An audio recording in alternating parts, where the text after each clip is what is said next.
កំអាលអព្រោះមិនតាន់ដឹងថាការចុះហត្ថលេខានៅលើខ្លឹមសារអ្វីនោះទេព័ត៌មានក្នុងស្រុកកុំជ្រួលជ្រើមពេកក្រែងខ្មាស់គេដោយដើរស្រាតអរគុណទឹកចិត្តលក្ខណៈអូន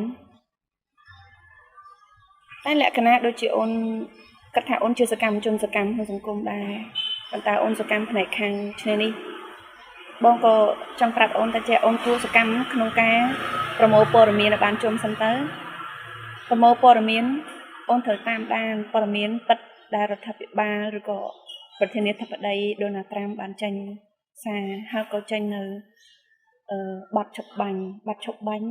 គឺត្រូវមានការស្ងៀមស្ងាត់ត្រូវមានការអត់ធ្មត់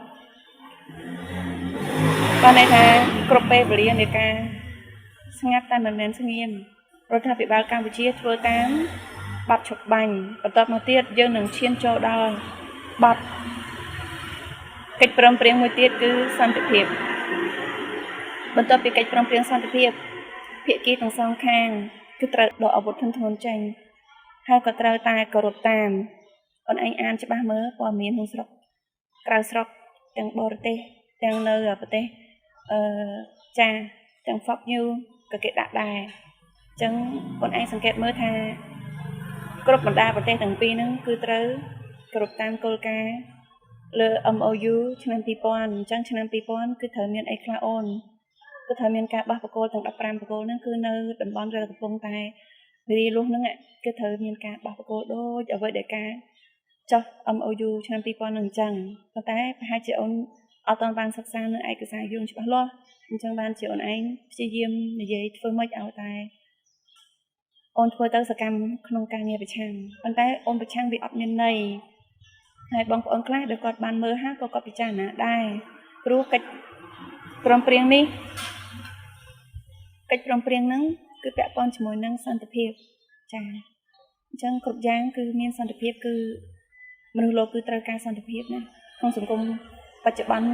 ដែលប្រជាពលរដ្ឋខ្មែរកំពុងតែត្រូវការគឺសន្តិភាពហើយមានកន្លងមកគឺយើងបានរក្សាដោយការស្ងៀមស្ងាត់ព្រោះប្រជាពលរដ្ឋយល់ថាវាជាចំណុចការមួយនៃការដោះស្រាយរបស់រដ្ឋាភិបាលនៅក្នុងបទបច្ចេកទេសសំខាន់មួយនៃតិចនិចតាមមិនអោយពលរដ្ឋខ្មែរមានការច្បុកច្បល់ទេអញ្ចឹងក៏សូមពលរដ្ឋខ្មែរនឹងទុកចិត្តរដ្ឋាភិបាលពីព្រោះតែយើងមានវិធានការអញ្ចឹងឯងលើដំណាក់កាលនេះយើងមិនមែនជាបុគ្គលដែរដេកអទេជាធម្មតាទេការវិវាទមានអីកាត់ឡើងគឺត្រូវមានបទឈប់បាញ់មុនសិនជាពិសេសគឺមិនអោយមានសង្គ្រាមបន្តទៀតមិនអោយមានការបាញ់បោះបន្តទៀតដំណាក់កាលដែលខាងភាគីថៃប្រើនៅក្របឃ្លីចាភាគីថៃបានបង្ករឿងអីផ្សេងយើងបានរាយការណ៍ទៅ ICJ ឲ្យអស់ហើយយើងក៏បានប្រជុំអាស៊ានហ្នឹងក៏បានដាក់ទៅឯកសាររួចរាល់អស់ដែរប៉ុន្តែអូនឯងអត់បានមើលការបង្ហោះផ្សព្វផ្សាយទេបើសិនជាអូនឯងជាយុវជនមួយជាតិនិយមមែនពិត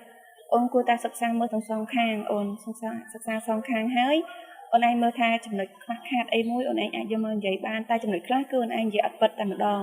អញ្ចឹងលក្ខណៈបងខាននិយាយមកអូនប្រហែល1ឆ្នាំជាងហើយបងក៏មិនចង់ឲ្យអូនឯងហ្នឹងពលដូចជុកពលបាច់ពុះមាត់ចឹងដែរអញ្ចឹងសូមអូនឯងសិក្សាថាថ្មីបងក៏មិនចង់និយាយច្រើនដែរព្រោះអីអ្វីដែលអូនឯងសរសេរហ្នឹងហាក់ដូចជាអូនឯងភ្លេចអាការងារមុនដែលអូនឯងនិយាយគឺអូនឯងនិយាយថាគេកាត់ដីឲ្យហើយអញ្ចឹងណាហើយអូនឯងក៏ប្រហែលជាម៉ៃមកជាមួយនឹងការចុះហត្ថលេខានេះគឺជាការចុះអីផ្សេងក្រៅពីការពីសន្តិភាព